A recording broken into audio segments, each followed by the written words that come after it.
Pessoal, em meio às recentes trocas de farpas entre o presidente da Câmara dos Deputados, Arthur Lira, e o ministro Alexandre Padilha, o presidente em exercício, Geraldo Alckmin, minimizou o atrito entre eles. Já vamos chamar André Anelli, que está pronto para falar dessa história para a gente agora. E de que maneira que ele tentou colocar panos quentes, hein, André Anelli? Bem-vindo.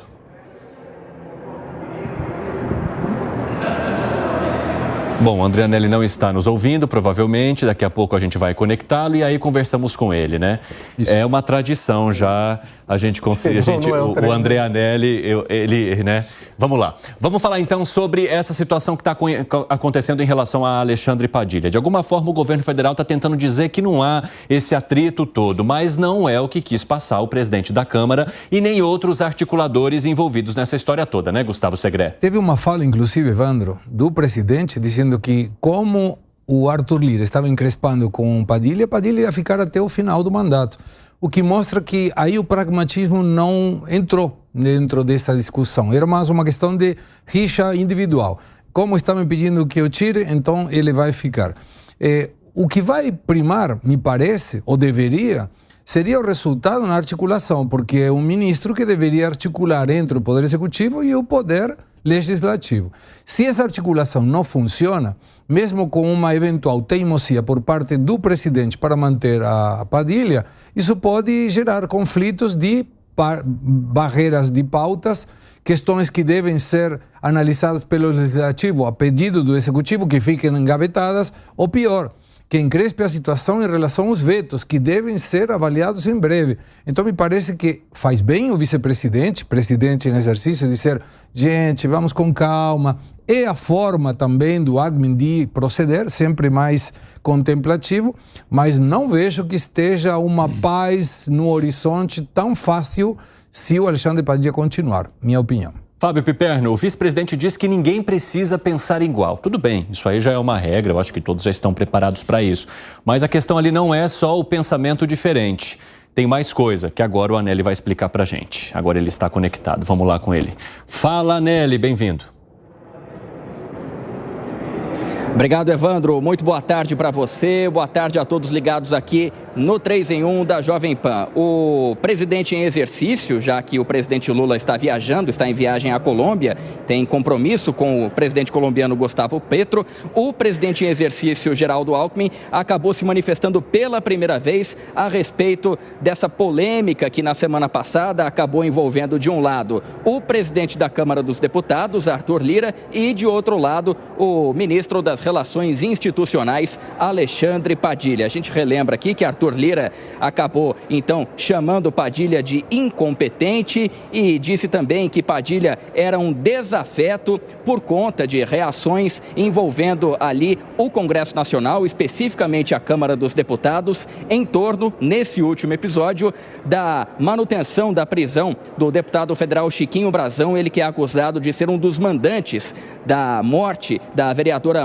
Marielle Franco no Rio de Janeiro. De um lado, a gente relembra aqui que os apoiadores de Arthur Lira estavam ali, então, articulando para que fosse derrubada a prisão, para que a prisão não fosse considerada pela Câmara dos Deputados, e do outro lado, a parte que acabou vencendo, apoiada então por Alexandre Padilha, ministro das Relações Institucionais, foi a manutenção dessa prisão de Chiquinho Brazão. Diante disso, então, Arthur Lira, perguntado se havia saído derrotado dessa questão, resolveu atacar o ministro Alexandre Padilha em relação à articulação política, pelo que ele chama de descumprimento de acordos, envolvendo principalmente a nomeação também de ministérios e de cargos públicos.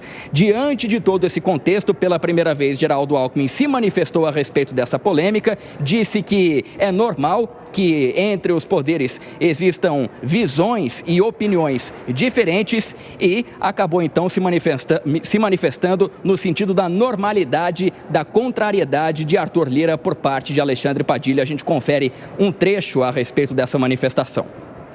Os poderes são independentes, mas devem ser harmônicos. Então, o judiciário tem sua tarefa, tem a sua responsabilidade como guardião da Constituição brasileira e, por consequência, da democracia. O Legislativo tem um papel extremamente importante na definição das leis, na discussão das prioridades do país, e o Executivo é o executor das tarefas em nível federal. O governo do presidente Lula é o governo do diálogo. Ninguém precisa pensar igual, mas é importante trabalhar junto pelo Brasil. Essa manifestação foi feita por Geraldo Alckmin, então, que participou de um evento Brasil-China, evento que trata, então, dessa relação comercial entre os dois países, uma vez que a China é o maior parceiro comercial do Brasil, e nessa oportunidade acabou se manifestando pela primeira vez a respeito das polêmicas envolvendo Arthur Lira e também Alexandre Padilha. Embora não tenha citado o nome de nenhum dos dois, acabou se manifestando, então, no sentido de normalidade, de divergências entre os poderes, citando inclusive o judiciário também. Só relembrando, reforçando que Geraldo Alckmin, então, é o presidente em exercício, uma vez que o presidente Lula cumpre a agenda nesta quarta-feira na Colômbia, já se encontrou com o presidente do país vizinho, Gustavo Petro, tem também outros eventos ali, um deles ligados a empresários também, no mesmo tom desse que o vice-presidente, o presidente em exercício Geraldo Alckmin participou, e logo depois, então, o presidente Lula deve retornar já no final da semana aqui para Brasília para acompanhar de perto também essa polêmica. Evandro. Muito obrigado pelas informações, André Anelli, bom trabalho para você. O vice-presidente não precisa nem dar indireta porque o cenário está posto, todo mundo sabe quem são os protagonistas dessas histórias todas. Agora, falando em limitação dos poderes e em colocar cada poder no seu lugar, o presidente da Câmara, Arthur Lira, também deu início ao plano para reagir ao Supremo Tribunal Federal diante do aumento do clima de insatisfação com a corte entre parlamentares. O que está acontecendo? Um grupo de trabalho será instalado para tratar da limitação de poderes da corte perante o legislativo. Vocês acham que isso pode avançar? E recado mais direto que esse, impossível em Alangane, principalmente aos ministros do Supremo Tribunal Federal. Exatamente, Evandro. Aliás, é o momento mais propício para isto avançar. A gente percebe um Supremo Tribunal Federal mais enfraquecido, foi para os holofotes da imprensa mundial, Financial Times, Bloomberg, Wall Street Journal, entre outros jornais. Ontem mesmo houve uma sinalização desta preocupação do Supremo. Houve um jantar na casa do ministro Gilmar Mendes, que participou o presidente Lula, participou também o ministro Flávio Dino, o Cristiano Zanin e o Alexandre de Moraes, preocupados com toda essa pressão em cima do Supremo Tribunal Federal. Essa pressão tem ganhado corpo. Vamos lembrar que no final de semana, dois importantes jornais daqui de São Paulo, Folha de São Paulo e Estado de São Paulo, que estão longe de serem jornais conservadores, bolsonaristas, fizeram duras críticas ao Supremo Tribunal Federal. Intelectuais também, como Fernando Schuller, fez duras críticas aí a todo esse clima de censura, ao ativismo judicial, etc. Então o momento é muito propício e aí há esse grupo de trabalho na Câmara dos Deputados, e a Câmara dos Deputados, e principalmente a figura de Arthur Lira, acaba fazendo o papel do que deveria ser feito pelo Senado Federal. Quem deveria conter institucionalmente este ativismo judicial por parte do Supremo é o Senado, mas quem faz esse papel na prática é a Câmara. E sim, o ambiente agora, por todas as razões que eu coloquei, tem tudo para avançar.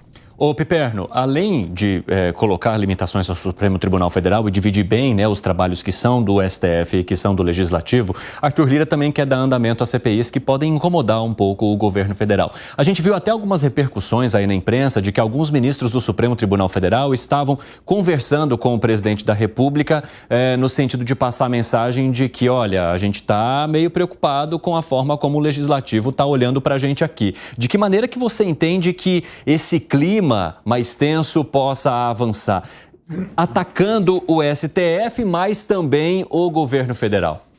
Eu só vou fazer uma observação em relação ao que disse o Alan. Vai lá. No caso do jornal O Estado de São Paulo. Ele jamais foi um jornal bolsonarista, mas é um jornal conservador. Se coloca claramente como jornal. Mas não é um jornal, obviamente, bolsonarista. O que eu quero te dizer, o Piperno, eu concordo que, do ponto de vista econômico, ele tem posições bem mais à direita, liberais. Mas agora, em relação à questão de costumes, não digo que é um jornal conservador. Dá pra gente... Dá pra discutir. Agora, de fato, jamais foi um jornal bolsonarista. Agora, veja, eu acho que o presidente da Câmara, ele está passando aí, ele está cruzando o Rubicão. Porque, vejam bem, dá a impressão de que agora ele não só se considera, e ele é de fato o presidente da Câmara, mas ele também está se achando uma espécie de vice-rei do Brasil, ou alguma coisa parecida. Porque quando ele começa, veja, na prática ele está chantageando o governo com essa história de desengavetar as cinco CPIs. E a maioria delas nem diz respeito diretamente a atos do governo, a não ser a CPI, a proposta de uma CPI sobre o crime organizado, e essa, obviamente, pode incomodar um pouco mais. Mas ele quer mexer com o judiciário e ele quer mexer com outros temas que, na verdade, vão causar muito barulho, mas na prática também tem, assim, pouca chance de prosperar agora, porque tem uma eleição no meio. Então, veja, eu não sei. Você acha que é o quê? Mais discurso do que ação? No caso das CPIs, é uma forma de chantagear. Mas no caso do grupo de trabalho em relação ao Supremo Tribunal Federal? Então, esse é um tema para incomodar, porque esse não tem data para acabar. Isso pode começar agora e as discussões, certamente, elas podem ou não virar até uma bola de neve, porque, de fato, o Supremo vem sendo contestado por muitos setores da sociedade.